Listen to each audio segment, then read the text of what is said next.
తమిళనాడు ముఖ్యమంత్రి విజయ్ మాజీ సీఎం స్టాలిన్ ఇంటికి వెళ్ళి కలిశారు సార్. చాలా సమయం మాట్లాడారు కూడా. రాజకీయంగా ఇది మంచి సాంప్రదాయం. అంటే ఎన్నికలు ఉన్నప్పుడే రాజకీయం చేయాలి, తర్వాత ఆ రాజకీయం ఉండదు అనే ఒక సిగ్నల్ ఇచ్చినట్టుగా అనిపిస్తోంది. కానీ ఇక్కడ చాలా అరుదుగా జరిగే ఘటన కదా సార్. అంటే తెలుగు రాష్ట్రాల్లో చూసుకుంటే కనుక ఎన్నికలు అయిపోయి 2 ఏళ్లు దాటినా కూడా ఇప్పటికీ కూడా ఆంధ్రప్రదేశ్లో వైసీపీ వర్సెస్ కూటమి, ఇక్కడ తెలంగాణలో బీజేపీ, బీఆర్ఎస్, కాంగ్రెస్, రోజు మనం ఏదో ఒక పంచాయతీ చూస్తూ ఉంటాం. సో ఏమంటారు సార్? పంచాయతీలు తప్పేం లేదు, రాజకీయాల్లో పరస్పరం పంచాయతీలు ఉంటాయి. కానీ అసలు ఏదో ఇండియా పాకిస్తాన్ ప్రైమ్ మినిస్టర్ కూడా షేక్ హ్యాండ్ ఇచ్చుకుంటారు. Atal Bihari Vajpayee Pervez minister shake hand ఇచ్చుకున్నారు. జింపింగ్ మోడీ షేక్ హ్యాండ్ ఇచ్చుకుంటారు. సో మరి జగన్మోహన్ రెడ్డి చంద్రబాబు నాయుడు షేక్ హ్యాండ్ ఇచ్చుకోవడానికి అభ్యంతరం ఏంటి? ఈవెన్ రేవంత్ రెడ్డి కేసీఆర్ కూడా షేక్ హ్యాండ్ ఇచ్చుకున్నారు. అసెంబ్లీ దేనికి అదే మాట్లాడాలి, చాలా గౌరవంగా మాట్లాడుకున్నారు. రేవంత్ రెడ్డి వెళ్ళి కేసీఆర్ దగ్గరికి వెళ్ళాడు, కేసీఆర్ కూడా లేచి నిలబడి గ్రీట్ చేశాడు. వెరీ హుందాతనం. కనీసం ఆంధ్రలో అయితే అసలు అది ఏంటి, ఒక పరస్పర శత్రువులాగా. అందుకని ఆంధ్ర రాజకీయాన్ని 2 పార్టీలు 2 నాయకుల మధ్య కింద నుంచి పైదాకా చీల్చేశారు. ఇది చాలా ప్రమాదకరమైనటువంటి రాజకీయం. ప్రజాస్వామ్యంలో ఏముంటుంది, ఎన్నికల్లో ఎవరు గెలుస్తారో ఎవరు ఓడతారు. నేను ఎప్పటికీ గుర్తు చేస్తూ ఉంటాను. నేను 2007లో ఫస్ట్ టైం ఎమ్మెల్సీ గెలిచాను. అప్పుడు నాకు 55 అపోనెంట్స్. సెకండ్ ప్లేస్ టీడీపీ, మీకు third place TRS, third place BJP, 4th place TRS. So నాకు ఇప్పటికి కూడా వాళ్ళంతా మిత్రులే. ఆ రోజు నా చేతిలో ఓడిపోయిన వాళ్ళు కూడా ఈవెన్ టుడే మిత్రులే, ఏం తేడా లేదు. 2009లోనైతే నా చేతిలో రామచంద్రరావు ఓడిపోయాడు, ఇప్పుడు బీజేపీ రాష్ట్ర అధ్యక్షుడు. ఎందుకంటే మా ఇద్దరి మధ్యనే ప్రధాన పోటీ ఉండే. టీడీపీ టిఆర్ఎస్లు పోటీ చేయలేదు, కాంగ్రెస్ పోటీ చేయలేదు. సో అప్పుడు నేను గెలిచాను. గెలిచిన తర్వాత నాకు ఇప్పటికి గుర్తు, నైట్ అరౌండ్ 11 o'clock ఇక క్లియర్గా అర్థమైపోయింది రిజల్ట్. వెంటనే రామచంద్రరావు నా దగ్గరికి వచ్చి నన్ను కౌగలించుకొని నవ్వుతూ, అది హిందూలో ఫోటో కూడా వచ్చింది, చాలా మంది అప్రిషియేట్ చేశారు ఆ ఫోటో. మీరు నవ్వుతూ నన్ను కౌగలించుకొని కంగ్రాచులేషన్స్ మిత్రమా అని చెప్పి వెళ్ళాడు.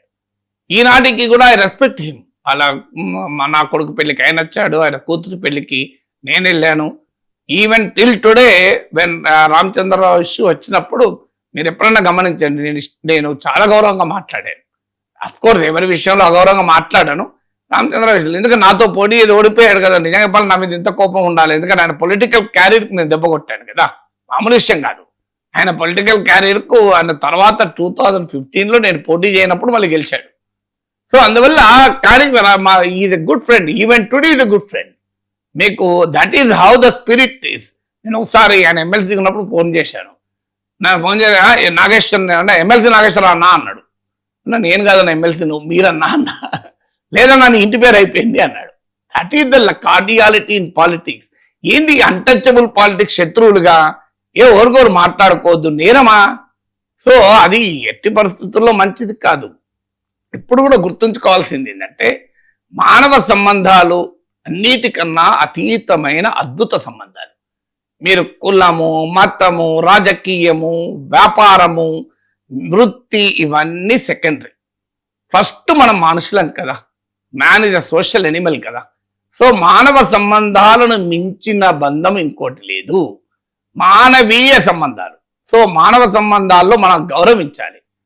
ఇప్పుడు కిషన్ రెడ్డి పార్లమెంటు సభ్యుడిగా ఆయన ప్రోగ్రెస్ రిపోర్ట్ ఇవ్వడానికి పిలిస్తే నేను వెళ్ళడమే కాదు, మాట్లాడాను ఆ వేదిక మీకు వెళ్ళి.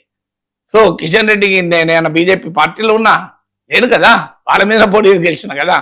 So that is how we have to behave. పాలిటిక్స్లో ఏముంది, people differ on ideas, differ on opinions, differ on views. దానివల్ల రాజీ పడకూడదు. ఇప్పుడు మీకు స్టాలిన్ దగ్గరికి విజయ్ వెళ్ళాడు, అదే రోజు స్టాలిన్ విజయ్ విమర్శించాడు, విజయ్ని స్టాలిన్ విమర్శించాడు. సేమ్ డే వెళ్ళారు, ఒకరికి కౌలించుకున్నారు. సో విజయ్ వెంటనే 10,000 కోట్ల అప్పు చేసింది డిఎంకే అంటూ, గత ప్రభుత్వం అంటూ నేను వైట్ పేపర్ విడుదల చేస్తానంటూ విజయ్ ప్రకటించాడు. వెంటనే స్టాలిన్ ఇచ్చాడు, అంటే ఈ హామీలను ఎగగొట్టే ఆలోచన మొదలైంది అని. ఇద్దరు తీవ్రంగా విమర్శించుకున్నారు. ఏముంది, మొన్న పార్లమెంట్ లో మోడీ ప్రియాంకలు మాట్లాడుకుంటే దేశమంతటా వార్త అయింది కదా, అంటే అమ్మకి ఎలా ఉంది ఆరోగ్యం అని. So that is the beauty of democracy. So శత్రువులు ఈవెన్ మీకు భారత పాక్ సరిహద్దులో కూడా ఆఖరికి సైనికులు కలిసినా కూడా దర్ ఇస్ ఆర్మీ ప్రోటోకాల్, ఇష్టం వచ్చినట్టు చేయకూడదు. మీరు బందీలుగా ఒక్క ఖైదీ ఇంకొక సోల్జర్ దొరికితే ఇల్ ట్రీట్ చేయకూడదు. దాని కన్వెన్షన్లు ఉన్నాయి international. So that is how we have to behave. ఎందుకంటే మన శత్రువులం కాం కదా రాజకీయాల్లో. అదొక భిన్నమైన ఒపీనియన్స్, భిన్నమైన పార్టీలు. ప్రజలు ఎవరిని ఆశీర్వదిస్తే వాళ్ళు ముఖ్యమంత్రులు అవుతారు, ఊరు ప్రతిపక్షంలో కూర్చుంటారు. దానికి అదేదో శత్రుత్వాన్ని పెంచుకొని అధికారంలో శాశ్వతంగా ఉండడానికి మేము పుట్టామని కొందరు, అధికారం లేకపోతే బతకలేమని మరికొందరు.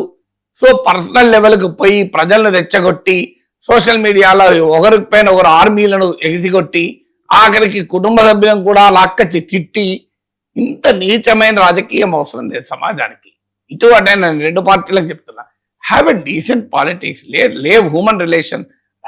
రాజకీయాలే, మానవ సంబంధాలే. మనుషుల్ని గౌరవించాలి, మనుషుల్ని ప్రేమించాలి, మనుషుల ఆలోచనలను మాత్రమే విభేదించాలి. గాంధీ మహాత్ముడైతే నేరస్తుల గురించి అదే చెప్తాను, నేరస్తుని కూడా ద్వేషించకు, వానిలో ఉన్న నేర ప్రవృత్తినే ద్వేషించు అంటాడు.